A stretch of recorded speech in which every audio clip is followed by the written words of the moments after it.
Okay, let's get into it now. I appreciate you all for answering that question. So here it is, segment one. Let me go here.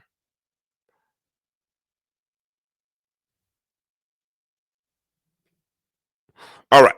So now we're going to look at Abraham, Ishmael, and Isaac, the birth of a divided family. We're trying to show you how generational curses start. Okay. So here we go. Here we go. Here we go. Here we go. Now, before we talk about Joseph, we have to go back to his great grandfather Abraham, because that's where the family division started. In Genesis 16, well, let me go back a little bit further. Genesis 12, God gives Abram the command to go to the promised land. And then Abram gets up in age. He doesn't have any children to pass his inheritance to.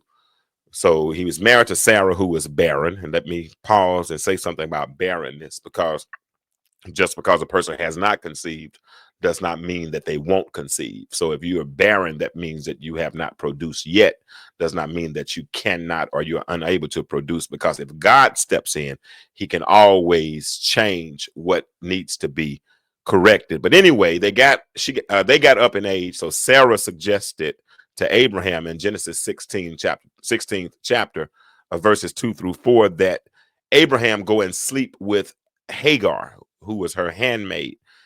Abraham did so, and when he did, he produced a son by the name of Ishmael. Abraham produced Ishmael because he got impatient waiting on God's promise.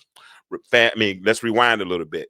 There was a time that Abraham was standing out. God was speaking to him, and as he looked up into the sky and saw the stars, God said, "Your seed will outnumber the stars." Abraham didn't believe it. In fact, he laughed at God. But so they started to manipulate God's promise. And what happened was Ishmael was born from human effort. He was not a part of God's original plan. Later, Isaac was born as the child of promise. But because of the tension in the home, Sarah forced Hagar and Ishmael to leave. You can find that in Genesis chapter 21, verses 10-12. This was the first split in the family. Now let's think about that. Here's Isaac. He grew up knowing his half brother was cast out. One day they played together. The next day his brother's gone. He witnessed the division between his mother and Hagar. And he saw one child was favored over the other.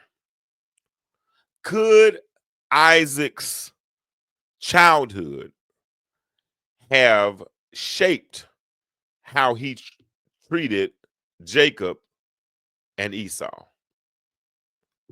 Could Isaac's childhood have shaped how he treated Jacob and Esau? Here's another question. Have you ever seen one generation carry over into the next? Have you ever seen one generation carry over into the next? Answer that. Drop those comments in the chat. Drop those comments in the chat, please. Have you ever seen division in one generation carry over into the next?